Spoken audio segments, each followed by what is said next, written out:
చిన్నప్పుడు సైకిల్ తొక్కడం నేర్చుకోవడం ఒక గొప్ప అడ్వెంచర్. ఎన్ని దెబ్బలు తగిలినా లెక్క చేయకుండా నానా తంటాలు పడి నేర్చుకుంటాం. తోటి వాళ్లతో పోటీలు పడతాం. అదే పెద్దయ్యాక బైక్ మోజులో పడి సైకిల్ ని చిన్న చూపు చూస్తాం. దాంతో అది కేవలం పేదవాడి రవాణా సాధనంగానే మిగిలిపోతుంది.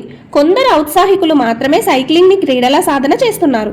ఇంధనం ఖర్చు లేకుండా, పైగా ఆరోగ్యానికి మేలు చేసే శారీరక వ్యాయామాన్నిచ్చే సైకిల్ ప్రాధాన్యాన్ని గుర్తు చేయాలనే జూన్ 3ను ఐక్యరాజ్య సమితి ప్రపంచ సైకిల్ దినోత్సవంగా నిర్వహిస్తోంది. Cycling for a greener future అనే థీమ్తో ఈ రోజు ప్రపంచవ్యాప్తంగా చాలా కార్యక్రమాలు నిర్వహిస్తున్నారు. సైక్లింగ్ పోటీలు, ర్యాలీలు, సైక్లథాన్లు ఏర్పాటు చేస్తున్నారు.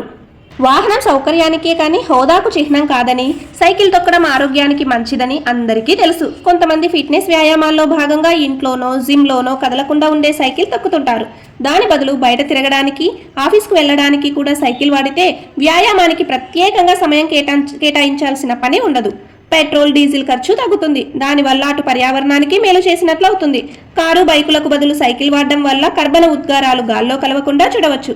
సుస్థిరాభివృద్ధి లక్ష్యాల సాధనకు దోహదం చేసే వాటిల్లో సైక్లింగ్ కూడా ఒకటి. నెదర్లాండ్స్ లో జరిగిన ఒక అధ్యయనంలో సైక్లింగ్ వల్ల మధుమేహం, గుండె జబ్బులు తగ్గడమే కాకుండా సగటు ఆయుర్దాయం 6 నెలలు పెరుగుతోందని కూడా తేలింది.